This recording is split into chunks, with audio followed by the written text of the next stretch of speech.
जल चढ़ाने और उन्हें प्रसन्न करने के लिए निकल पड़े हैं।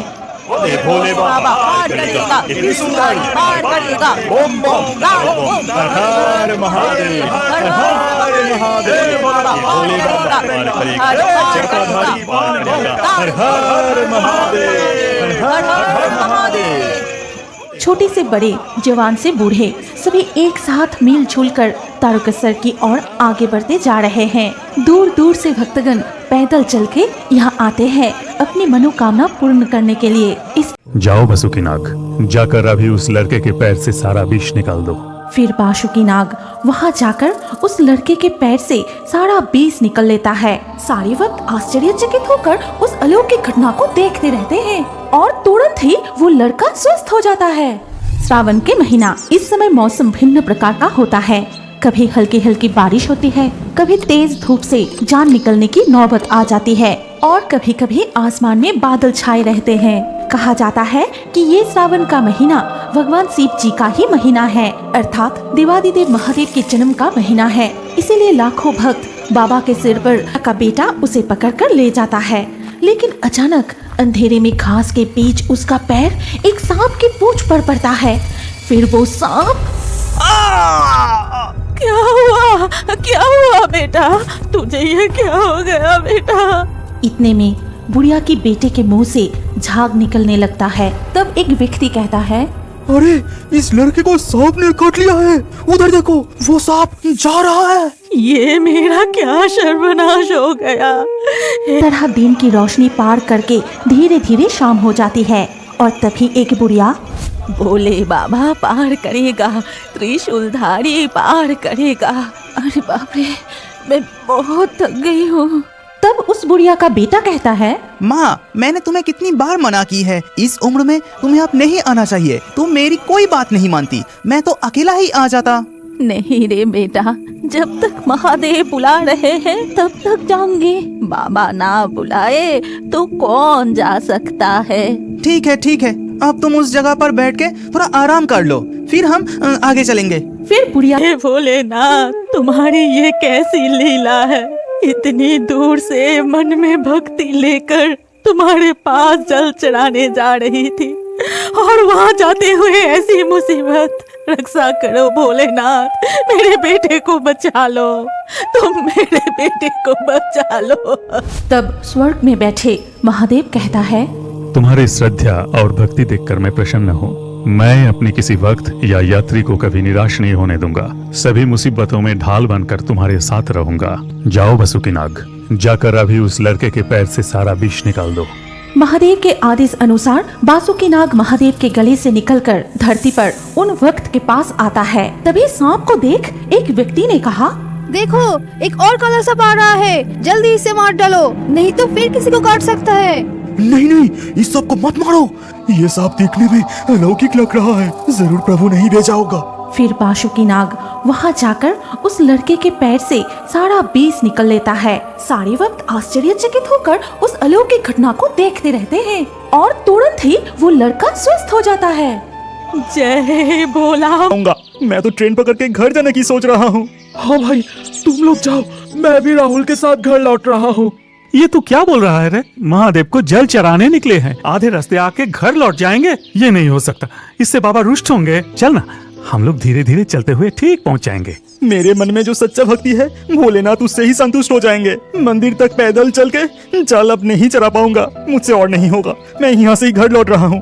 इन चार दोस्तों की सारी बातें स्वर्ग में बैठे नंदी और भृंगी सुन रहे थे। फिर नंदी जी उनके सारे बातें सुनने के बाद कहते हैं, बदमाश कहीं का, बाबा को जल चढ़ाने निकले और आधे रास्ते। महेश्वर की जय, जय महादेव महादेव, जय भोले महेश्वर की जय, जय शिव शंभु। फिर वो बुढ़िया का बेटा उसे कंधे पे उठाकर आगे बढ़ता है। ऐसे ही एक सोमवार को चार दोस्त मिलके बाबा तारकनाथ को जल चढ़ाने निकले थे। तब उनमें से एक, क्या रे भाई, बहुत आराम कर लिया, चलना शुरू करते हैं, अभी भी बहुत रास्ता चलना बाकी है। नहीं भाई, मैं अब चल नहीं पा रहा हूँ, मेरे पैर तो अब सुन पड़ रहा है, मैं अब नहीं जा। जैसे ही घर जाने की सोच रहे हो, रुक, अभी तुम लोगों को मजा चखाता हूँ। भृंगी, मैं जो सोच रहा हूँ तुम भी वही सोच रहे हो क्या?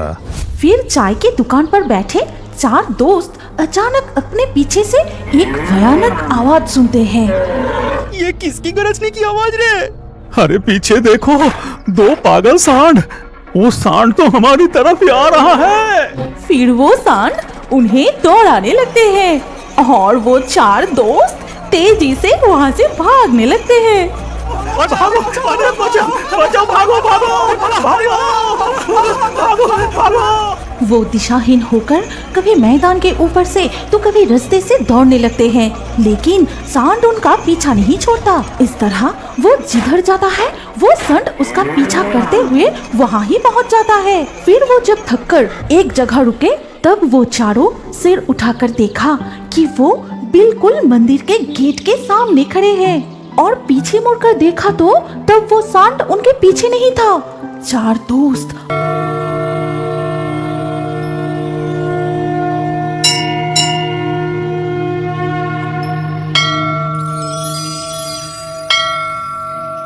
ये लो तुम्हारा बच्चा। इतने छोटे बच्चे को वाला तालाब के पास कोई अकेला छोड़ते हैं? मैं उस समय नहा रहा था, इसीलिए तो तुम्हारे बच्चे को बचा सका, नहीं तो आज कितना बड़ा हादसा हो जाता। बताओ। तुम चिंता मत करो बेटी, तुम्हारा बच्चा बिल्कुल ठीक है। महादेव की पूजा करने में देरी हो रहा है, मैं अंदर जा रहा हूँ।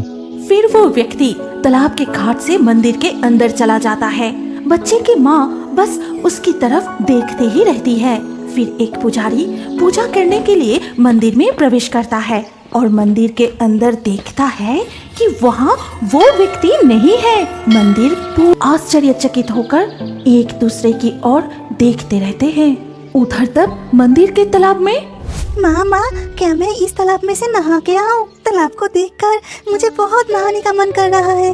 नहीं बेटा, तुम अकेले मत जाओ, यहीं बैठो। तालाब बहुत गहरे है, महादेव के सिर पर जल चढ़ाना हो गया है। अब थोड़ा कुछ खा लो, फिर मैं खुद तुम्हें नहला दूंगी। मुझे कुछ नहीं होगा माँ, तुम चिंता मत करो। मैं जाके तालाब में से नहा के आ जाऊंगा। नहीं बेटा, मैंने तुम्हें मना किया ना। लेकिन माँ की आंखों की पलक झपकते ही बच्चा तालाब की ओर आगे बढ़ने लगा। तभी पैर फिसलकर तालाब के पानी में माँ, बचाओ। बेटा, बेटा! तुरंत ही वो बच्चा तालाब के गहरे पानी में डूब जाता है और उसकी माँ पागलों की तरह रोने लगती है। कोई मेरे बच्चे को बचाओ, मेरा बच्चा पानी में डूब गया। हे देवाधिदेव, हे देवाधिदेव महादेव, ये तुम्हारी कैसी लीला है?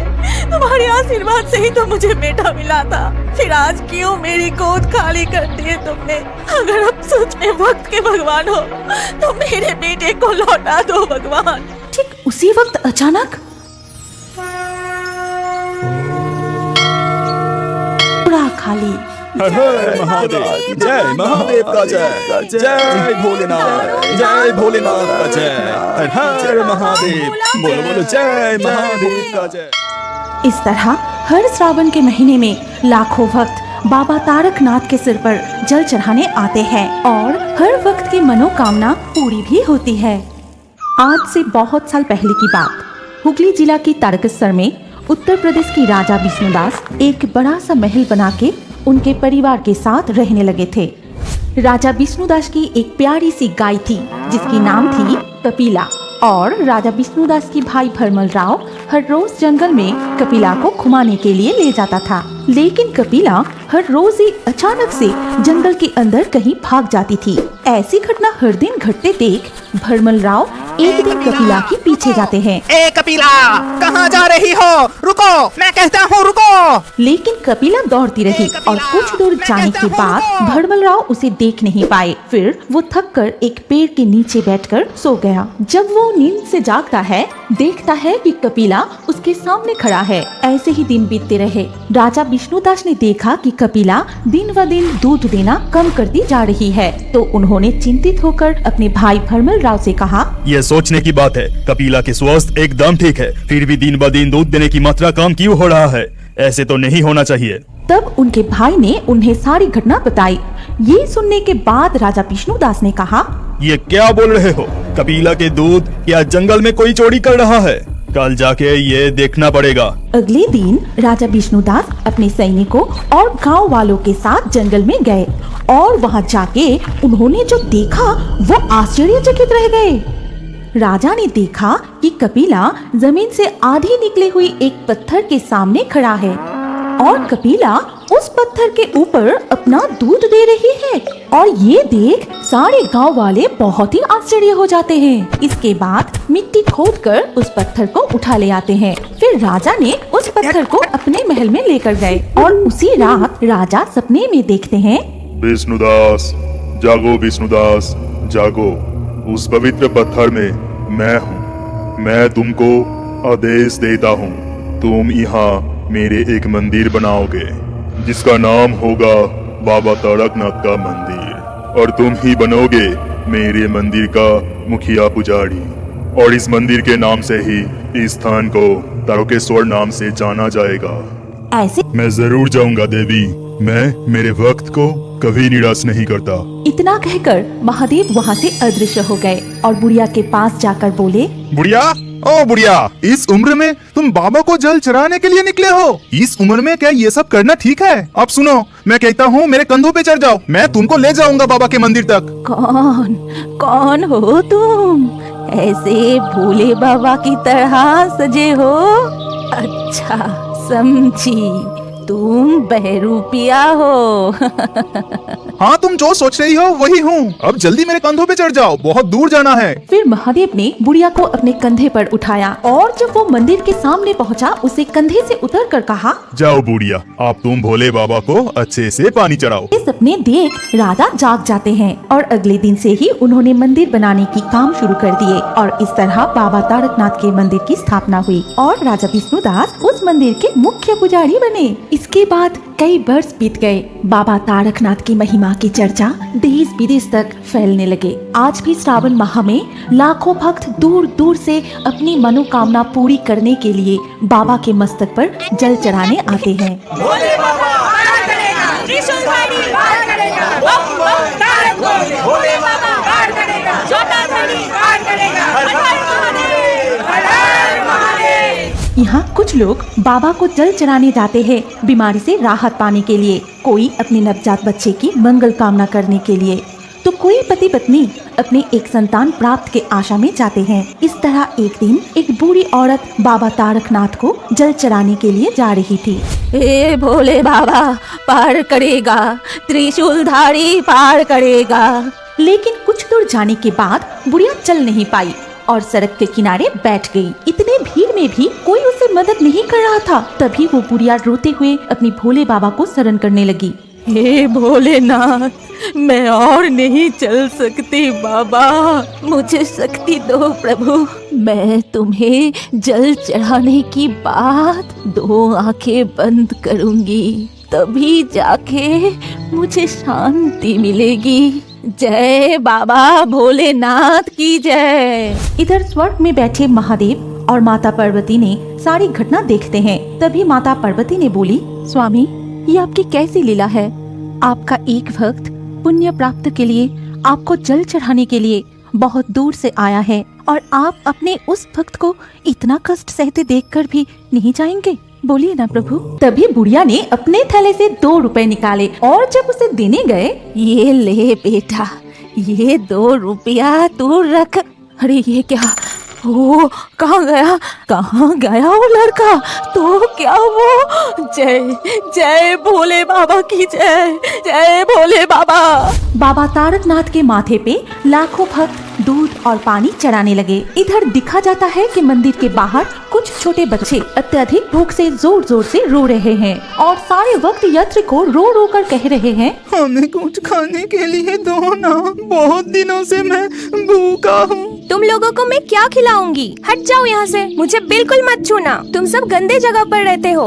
वो जो तुम्हारे पास मटका है उसमें जो दूध है वो दो ना हमें। सच में हम बहुत दिनों से भूखे हैं, दो ना कुछ खाने के लिए, दो ना। ये दूध बाबा को चढ़ाने के लिए लाए हैं, तुम लोगों को पिलाने के लिए नहीं है। हट जाओ यहाँ से, हटो। इतना कहकर वो वहाँ से चले गए और स्वर्ग में बैठे महादेव और माता पार्वती ने ये दृश्य देखकर कहा, स्वामी ये आपकी कौन सी लीला है? आपका लाखों भक्त आपको दूध चढ़ा रहा है, फिर भी इन छोटे छोटे बच्चे भूख के मारे। नहीं,